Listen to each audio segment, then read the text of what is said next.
4 سالên rebeqê bin çadiran û li ber germ û sermayeyên awareyên bajarê Mosulê derbas bûn. û sererayê hemû nexweşiyan ew hez nakin bi zivrineve cihê bab û bapîrên xwe diyar dikin. Hejda şeعبî êk ji egerên serekî nezivrîna me ne û nûke bajêrê me wêran e. والله اكو قسم من الحشود يجي داعش ينطيهم دفترين لاکی حجده هی بکجمên para Daişan azad diket. Ji ber hindê dibêjim zivrî nîne. Çunku îmnahî nîne û Daeş bi serbestî dihên û diçin. Wîlayeta Mosul û Kerkûk û Selahedîn zivrî neve. كركوك وصلاح الدين والموصل. وضع تعبان حيل ايش قد ما تصور.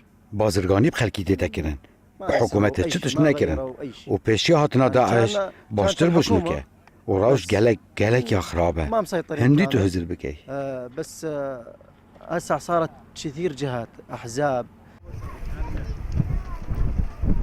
Hin ji awareyên dijî dibêjin xaniyetmet herifdîne û ew ên Mosul radestî Daeş kirî haşmenîne û her weçkû çi çê nebûy.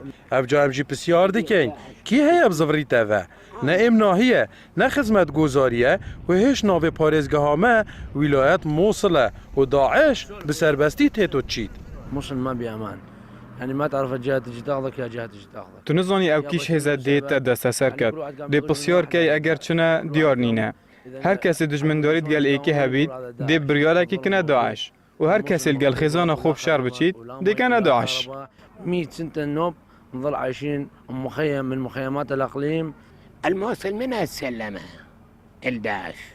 ما که موصل را دستی داعش کرد ما هر بغدا هندک موصلی نبون آنکو نه ازدی بون نه کرد بون و نه مسیحی بون زفرین بو موصل مستحیله چنکو جیان و موصل ینجیک خلاص لو بون حتى يعدموني أنا أقول هالكلام.